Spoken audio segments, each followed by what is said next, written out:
everybody, it's Gina. I am a customer heat transfer source, and tonight I thought I'd share a video with y'all as I decal one of their cape shirts. So it's a little shirt like this for kids, and it velcros. The cape can come on or off with velcro.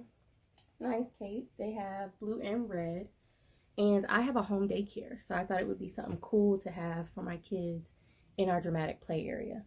So since it is a cape, I'm going to stick with the theme of superheroes, and I have decided to show y'all a video on the printable heat transfer. So this is Heat Transfer Sources printable heat transfer for dark paper. So that's the back. This is the front. I already pre-printed my design, so I'm going to go with superheroes, of course. And I am going to now show y'all the cut of the design. I have a silhouette, so I am using the silhouette program. I have Gina's Generations Future Superhero. That is the name of my daycare, and then the design I got. This little design I just got from the silhouette store. So the design size I need to be 5 by 5. So all I'm going to do is adjust my size. You can click on your design and you just adjust it. And all you do when I say 5 by 5, all you're doing is counting. So I literally count my squares. 1, 2, 3, 4, 5. So I know I need to bring it over some. And I'll actually probably do 6. This is the image I'm going to use. And so all I do is take it and see if it is going to fit what I have designed. And so now all I'm doing is this image is showing up over my words, and I want to see that my words are going to be enough. So I'm going to send the image back. So then you see, well, it's hard to see because it's black. So let's change that to white. Whenever you want to change the color of your design, you can come right up here in the silhouette program and you can choose which color you want to change it to. So I changed it to white, and that is definitely enough. The size that I printed is enough for what I want to cut. So now, hey, sorry for the interruption, but if you like what you're watching, please subscribe to our YouTube channel and ring the bell to be notified of all new tutorials. So this is already printed on the printable paper. You're going to put this into your machine, and then you're going to cut this image. My cut settings, I kind of tend to play around with and do on my own. And so all I'm going to do is go over here. And over here, I have where I can change it. And so right now it's on cardstock, but I want to change it to heat transfer smooth.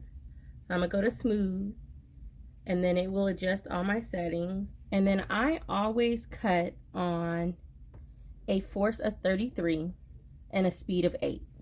And then based off of the material and what setting I have it, I will adjust my passes. Now, since it is printable heat transfer paper, it is thin, and I only will need to do 1 pass. I've already loaded it. Now, what I would like to say is anything with pattern or printable, you want to make sure you do not mirror your image, so you don't flip it around. You want to cut as is. So the next step after you cut everything will be to weed it. So I went ahead and weeded it. It's a process. And once you get it weeded, you're going to take either a mask sheet that you can purchase from Heat Transfer Source or an old mask sheet. And so all I do is when I do my design, if the mask sheet is still kind of sticky, I will reuse it until I run out. You lay it on top of your weeded design like so. And you're going to make sure that it gets up there really good. And this is going to help you transfer it from here to here. Next step will be to press everything. The lovely thing about Heat Transfer Source is they always send instructions with all of their material, whether it be their vinyl, their adhesive, their printable paper, or their pattern. And so it's got different things up here, like how I said, do not mirror your image. It gives you the temperature, 360, that you want to use for your machine, as well as the amount of time you want to press it. So for 15 to 20 seconds. So we're going to go ahead and press it. And now a lot of Heat Transfer Sources material is cold peel. And so they have this nice cooling block for people that are like me, that are impatient and don't want to wait for the design to cool to peel.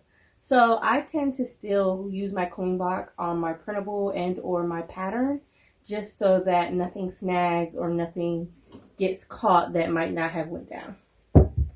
And so once you're done heat pressing for the allotted amount of time, you're just going to take your cooling block, Rub over your design like so.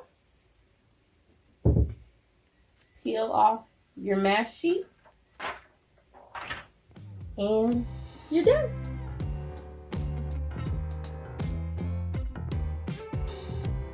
I am wanting to redo the shirt I did recently.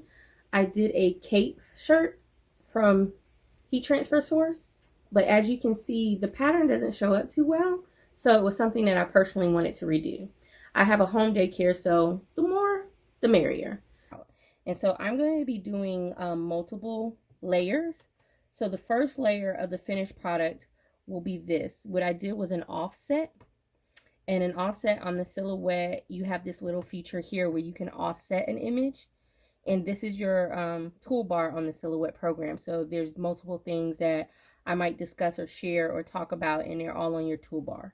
And so I'm going to take that offset as my background because the shirt is white. I'm going to do it in black and then apply this.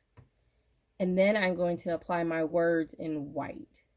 So that'll be a little bit easier to see on the shirt, and you see there's more of the pattern. You can see like Hulk's hand and Superman's image and a little bit of Wonder Woman's and then Batman. So this will allow more of the pattern to show up. And through Gina fashion, I started something in the issue I had yesterday where it was hard to see the name. I actually am experiencing even with my new design. So prior to actually heat pressing my last layer, which you can see the G kind of is in white, and so this area right here is white, so it would make it hard to see. I'm going to do one more offset of this in my program. I didn't close anything out, so I still have it. So I'm gonna do a quick offset in black to apply one more layer here and then apply this. So I got that next piece cut, and we're gonna go ahead and apply that.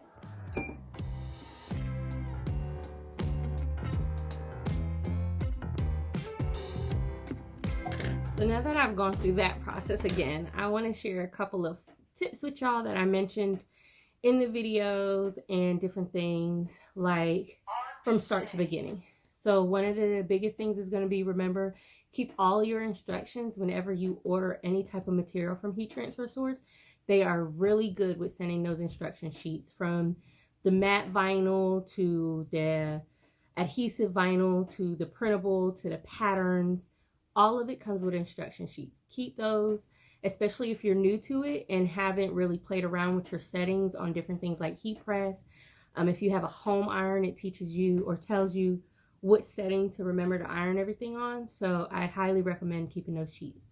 The other thing is learning your program on your computer, whether it's a silhouette or a different cutting machine, and learning how to kind of offset things or do different features, so that when you do have an issue like the one I did, you're able to kind of play around with it and adjust it. Some things about the dark printable heat transfer paper: make sure you do not mirror your image. You're going to want to print your pattern or whatever you're wanting to use, and do not mirror it. When you're going to cut, you want to make sure that you're not mirroring that image as well. So if you're doing what I did, how I printed the pattern on the printable dark printable heat transfer paper, and then I actually cut on it, I made sure not to mirror my image. So there's different things like that that you kind of want to remember. I highly recommend, it is not needed, but I recommend the cooling block. I love my cooling block. It took me a minute to get one, and it was because I was like, oh, I don't need it. But a lot of Heat Transfer Source material is cold peel or cool peel. So that's anywhere from the matte to your pattern to your printable. You want to cool peel that. And so what that means is once you're done heat pressing it, you don't want to immediately peel the transfer sheet up. You want to make sure that it's cool. You can let it just cool on its own. For anybody like me that's impatient, this is a lifesaver. You're able to cool it down, go to your next layer. I have 4 layers now total on this. So it's very handy when you're doing layers, or if you're just wanting to make something real fast and you're in a go and you don't have time for it to cool. It's a lifesaver. I love it. And so thank you for watching my video. If you have any questions, just comment and let me know. For more tutorials like this, just subscribe to our YouTube channel and remember to hit the bell to be notified of all new tutorials. Thanks again, everyone.